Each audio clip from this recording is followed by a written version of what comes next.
Welcome back to our channel. In today's tutorial, I'm going to show you how you can delete multiple photos at once on your Android. So let's go to our photos.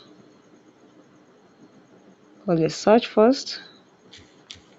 Click on your photos. And this is it. I want to delete multiple here. Just long press on your photo and this is it. You can long press. If you press this August, that means everything on August is going to delete permanently. But if you unlock it, then you're going to delete. Just press or long press on it and you can now be selecting those ones you wanted to delete. You can say and once you are done, click the three line button. You can delete from the files or you delete directly from here.